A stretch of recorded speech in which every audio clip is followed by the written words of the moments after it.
don't work here. No questions first. I'll be here as long as you need to. Whoa, whoa. I want to deal with two separate. Ma'am. Hey. Oh, sorry. What's sorry, your sorry, sorry.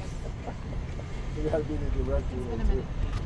I want to deal with two very separate issues. One's the weaponization of government and lawfare. The other is I'll work through the EU deal today, which is just absolutely epic. And what I like to do is just talk about this lawfare issue, take a few questions, and then go to the other one. So if you can, don't interrupt me. I'm here to serve. Okay. Let me get through what I want to say and take your questions. So let's proceed that way. Dr. Navarro, on the lawfare. Aren't you listening, sir? Oh, don't do that again, okay? Okay? Who are you from? Where are you from? Gateway Funding. All right, well, I love those guys. They're my favorites, but just be cool.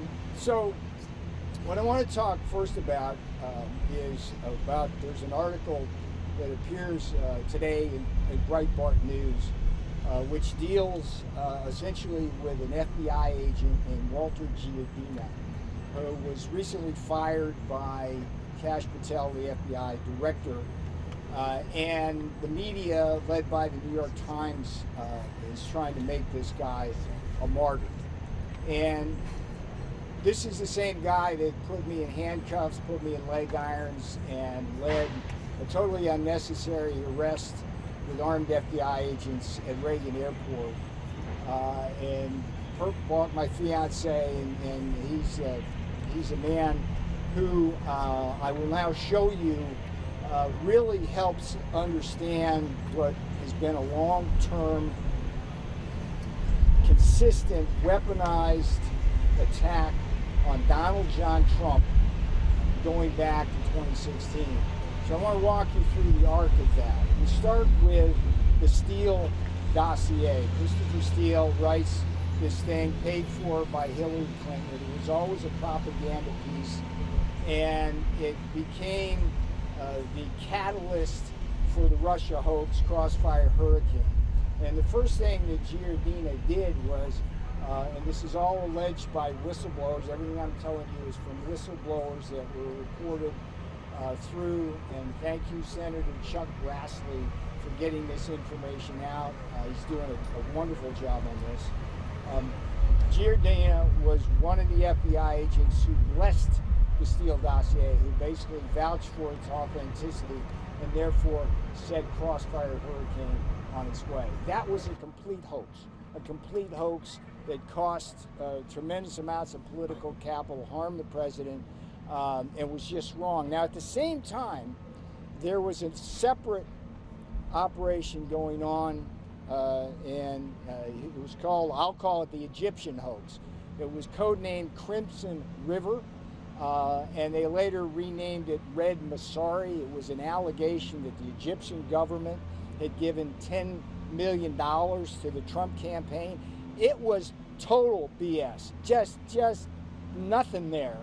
Again, Giardina played a central role in propagating that and then using that to do these investigations, do the leaks, do the smear tactics on Donald Trump. Now, Crossfire Hurricane allowed Giardina then to move into the Mueller investigation. And he served there throughout the investigation. One of the things that the whistleblowers point out is that Giardina's laptop mysteriously got totally wiped clean. So all the data on there was now unavailable to you as journalists. The whistleblowers point out that there were more than one person on the Mueller report team that used a technique where they put their password in a number of times in their cell phones and it wiped all the data clean. So it seemed to be the culture of the Mueller report, and if in fact it's true that Giardina actually did that on purpose, that's a felony. That alone would put him in jail. Now, you think I'd be done, but no, I got a lot more to go with this guy. There was a thing called the Emoluments Clause. It's a clause in the Constitution that says that people like presidents and government officials can't take money from foreign governments or from state governments by getting favors, things like that, okay? Again, Giardina, according to whistleblowers, was at the very root of that, propelling that forward. It has been revealed as nothing more than a fishing expedition. It was like a license to hunt, phone records, and all sorts of other things. That guy was at the center of that. And then, in my view, some of the worst damage he did, not just to the president, but to a lot of people I consider my friends, is something called Operation Arctic Frost.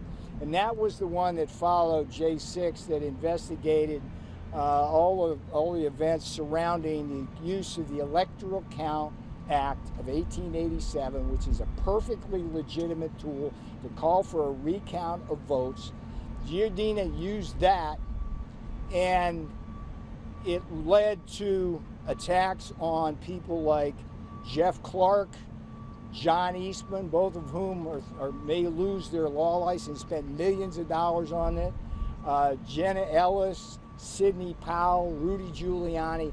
Giardina was there as well. And in some sense, I buried the lead, because going back to Crossfire Hurricane, one of the big casualties there, and a great friend of mine and a patriot, was Mike Flynn. He was forced to resign because of that nonsense. And when we lost Mike Flynn early on in the administration, we wound up with John Bolton. How'd that work out? One of the most treacherous people that's ever been in that West Wing. So this is the guy, if you weave that through, it paints a picture of a sustained effort by people inside the FBI, inside the Justice Department, inside what we love to call the deep state, which is what it is, inside the rhino wing of the Republican Party, going after Donald Trump. So this guy, nobody should feel sorry for him. He's not a martyr. New York Times, you got to do a better job of doing your journalism. And he's the guy that put me in handcuffs, put me in leg irons. He's the guy that served me with my subpoena. He's the guy who testified at the grand jury. And there's allegations there that that testimony was not truthful. He's the guy that testified at my trial. And I hold this man responsible, and it's not about me. I hold him responsible for a lot of what has been done to really erode trust of the American people in our American justice system. That's the story of Walter Giardina. I urge every one of you guys to read the Breitbart article, fact check me, and I dare you to find anything I say in there that's not absolutely true. And if it's absolutely true, that man needs to go before Congress. He needs to be hauled up, and he needs to be held accountable. And it's not just him. It's Obama, it's Clinton, it's Comey, Page, Clapper, Brennan, Schiff, and all the rest of them. Okay, that's that story. I will take some questions now just on that, and then we'll go into the separate thing on EU. Yes, sir. Dr. Navarro, thank you. Jordan Conrad from Gateway Funding. You wrote in your op-ed, if we don't hold these lawfare scoundrels accountable, they will do it again. What kind of punishment do you think is appropriate for Giardina, Clinton, Comey, the rest of them? Well, remember, all of these things are allegations by whistleblowers inside the FBI or Justice Department, okay? I mean, that's damning in and of itself. But there's all sorts of things you could charge people like Giardina with. I mean, there is the conspiracy. Didn't they charge Donald Trump with conspiracy? I mean, that's their favorite go-to charge. I mean, think about that. He's involved in every single operation against the president. And every time they were either trying to stop him from getting elected in 2016, overthrow him when he was in office, or during the interregnum between 45 and 47, they were trying to stop him from viability in an election and putting him in prison. So he needs to be investigated, and there's a lot of people, I believe, look, I went to prison for defending the Constitution. And by the way, my case is still on appeal. Why is it on appeal? I served my prison time. Why am I still paying lawyers and spending time on that? Because there's important principle constitutionally at stake in my appeal. If I lose that appeal, everybody in this West Wing here, everybody who will ever serve in the White House will be exposed to a choice between getting a congressional subpoena and violating the Constitution or going to prison. So that's a Hobson's choice. All right, what else you got? Peter, Anybody on this? Speaking of lawfare, today Yes, sir. a New York appeals court has thrown out President Trump's $500 million New York civil fraud penalty. That was prosecuted by Letitia James last year. Yeah. The appeals court says it was, quote, excessive. What is your reaction? Letitia James is another one that belongs in jail. Look, the Democrats, look, they really overplayed their hand on this because they thought they could take Donald Trump out. They didn't. And in the process, they totally destroyed American people's faith in our Justice Department. And they got him got President Trump a lot of votes because of that. I mean, the book I wrote about it, I went to prison so you won't have to. The whole theme of that thing is that I'm the wake-up call. If they can come for me, they can come for you. So people need to understand that these are bad people. Letitia James, Fani Willis in Georgia, Alvin Bragg in Manhattan. The question is, how coordinated were they? And that's a question that needs to be answered by an investigation.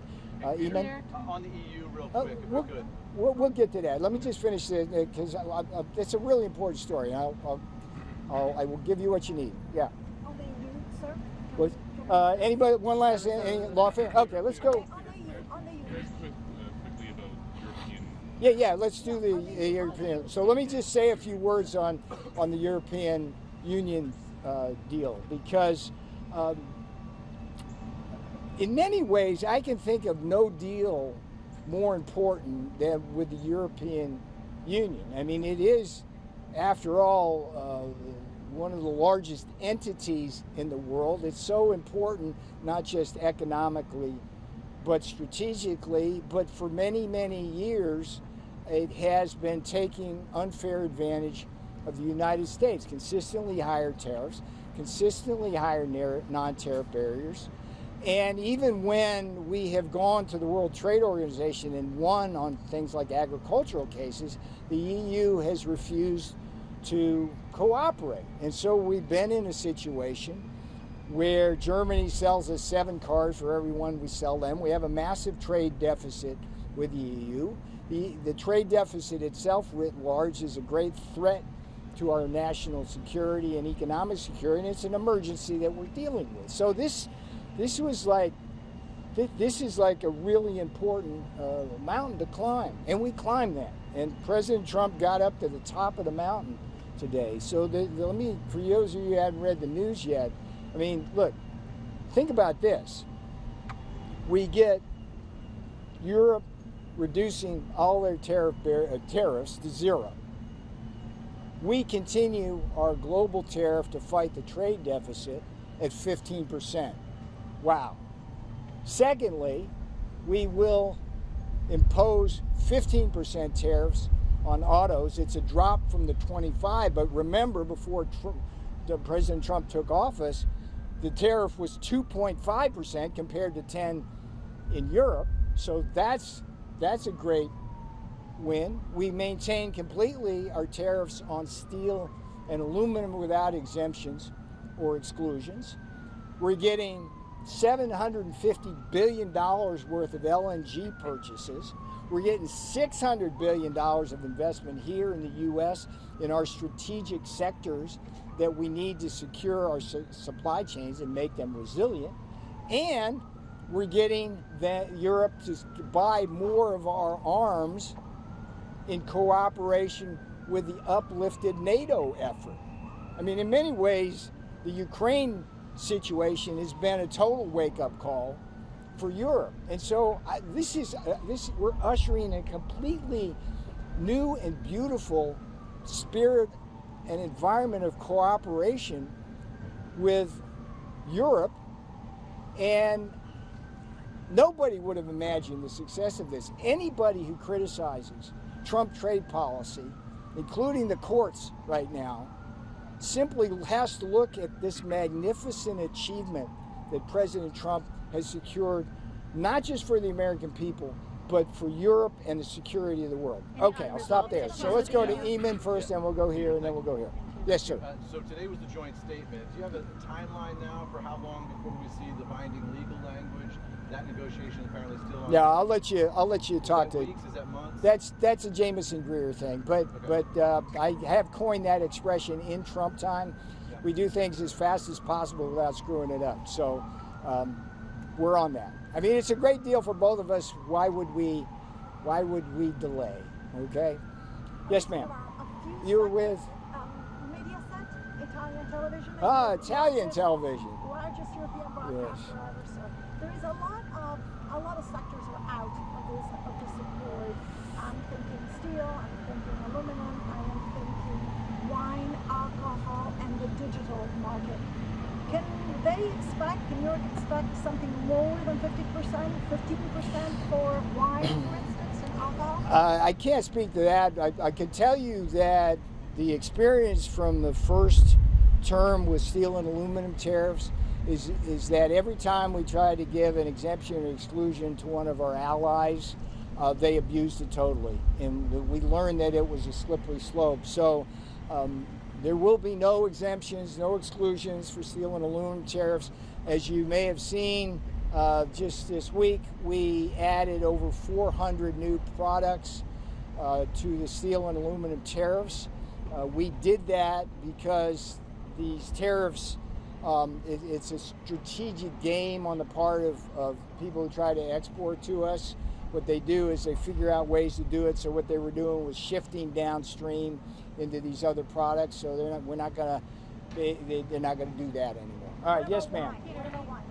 I said I didn't have a comment on that. Any takeaway from the Fed minutes yesterday on the ongoing dispute over trade, the president's tariffs?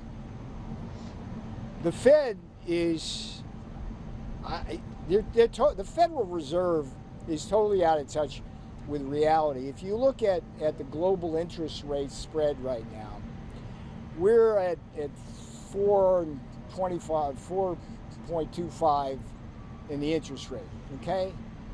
Europe is more than 200 basis points lower than we are. Japan's 4 times lower. China's 3 times lower. Now, that dog won't hunt for the American people because it creates all sorts of problems here. Just the high interest rates alone are discouraging the mortgage and housing market and the purchase of new cars, and it's very costly because we have increased debt financing, because about 20 to 30% of our debt financing is just pure short-run debt. So that's no good, but there's also currency effects. When you have higher interest rates and they're lowering theirs, the dollar's higher, and that exacerbates the trade deficit we're trying to deal with. So if the Fed's looking at what's going on, we're seeing improvements in inflation. The tariffs are having zero impact on inflation like they did in the first term. And my fear with the Federal Reserve, it's just a partisan game going on. If you look at what you have there, you only have 2 Republicans nominees on there, soon to be a third with Stephen Mirren. But the other 5, it's like, and Jay Powell, he's a Republican, but he's so anti-Trump, it's unsettling. And I say that just so I fill that out a little bit. If you look at the arc of Powell's decisions, everything he's done since he got appointed has been against President Trump. When he was in with Biden and Yellen, he was doing things he shouldn't have done, lowering rates too early and causing inflation. So they got to get their act together. I hope they find some enlightenment in Jackson Hole, but I'm not betting my house on that. Okay, yeah, go here and then we'll go here. Hang on. Go here, and then here. Yes. Are you saying that the EU could still win an exemption on No, I'm not saying that at all. How sustainable are those secondary tariffs against India, and how important are those to hold Russia accountable? Well, let's talk about India. I would refer you to the piece I did in the Financial Times that appeared on Monday. And the Indian situation is very interesting. A lot of people don't know this. But prior to Russia's invasion of Ukraine in February of 22, India India bought virtually no Russian oil.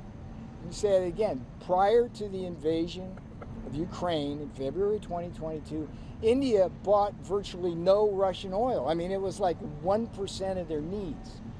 So the argument somehow now, as the percentage has gone up to like 30 and 35%, that somehow they need Russian oil to cool their homes or cook or drive their cars is nonsense. And what I do in the Financial Times article is I illustrate how Russian refiners have gotten in bed with Italian refiners in a game in which they get cheap Russian crude, follow me here, they get crude at a discount, and then they make refined products which they sell at premium prices into Europe, Africa, and Asia. It's strictly profiteering by the Indian refining industry, big oil. Now think about India when you think about the tariffs we're putting in place. 25% because they cheat us on trade, 25% because of the Russian oil. I ask you this, what is the net impact on the Americans because of our trade with India? Well, let's think about it. They have higher tariffs, there are Maharaja tariffs, higher non-tariff barriers. We run a massive trade deficit with them, so that hurts American workers, hurts American businesses. Then they use the money that they get from us when they sell us stuff to buy Russian oil, which then is processed by refiners, and they make a bunch of money there. But then the Russians use the money to build more arms and kill Ukrainians, and so American taxpayers have to provide more aid, military style, to the Ukrainians. So that's insane. And President Trump sees that chessboard beautifully, and you guys need to write about that. That's what's going on there. And in many ways, the road to peace runs through New Delhi. And so that's the answer to that. Okay, who is next? Sir. So sticking with You're India, with EWTN, Owen Jensen, Global Catholic Network. Okay. So following up on that question, Yeah. India. Yeah. The doubling of tariffs to 50% is supposed to take place August 27th, just 6 days from now. Yes. Do you see that taking place? I see that taking place. India doesn't appear to want to recognize its role in the bloodshed. It simply doesn't. It's cozying up to Xi Jinping is what it's doing. It's not And by the way, I wrote that article in the FT just to deal with the propaganda of the Indian government to make people want to feel sorry for them. Oh, they need the oil. They don't need the oil. It's a refining profiteering scheme. It's a laundromat for the Kremlin. That's the reality of that. So I love India. Look, Modi's a great leader, but please, India, look at what your role here is in the global economy and good here. It's like what you're doing right now is not creating peace, it's perpetuating the war. I'm going to take two more and then I got stuff to do. Let's go here, hang on, here, and then please let me move on. I've given you generous amounts of time. Yes, ma'am. So have the trade talks between US and India been cancelled that was slated for later this month? I have no visibility on that. You have to talk to the USTR about that. And China still continues to be the #1 exporter of crude oil from Russia. Why have they been? We have 50%. We have 50% tariffs on China already. So. Right, but they have yes, given a secondary tariff. Yes, ma'am. You alluded to Chairman Powell giving a big speech tomorrow in Jackson Hole. Yeah, who are you with? Just so I know. Betsy Klein with CNN. CNN, okay. What is the White House hoping to hear from that speech tomorrow? Hope is not a strategy, okay? We don't hope anything with Jay Powell. He's a lost cause. But I've said repeatedly that the best thing that can happen is that the other members of the Board of Governors get religion on this. I said that before the last meeting, and sure enough, 2 of them dissented for the first time since the 1990s. We'll get Steve Mirren in there. He'll be a strong voice. And look, we got to stop this partisan crap, okay? This is about America. This is about the American people. It's about workers. It's about business people. It's just, we got to do that. And whether it's the lawfare aspects of this, where we're partisan, just destroying our justice system to try to put people in jail or out of power, or whether it's this crap, we got to stop doing that. Okay, thank you for your patience. I got to go now. And I'll be right with. I'll be back. I'll be back. Thank you. Peter.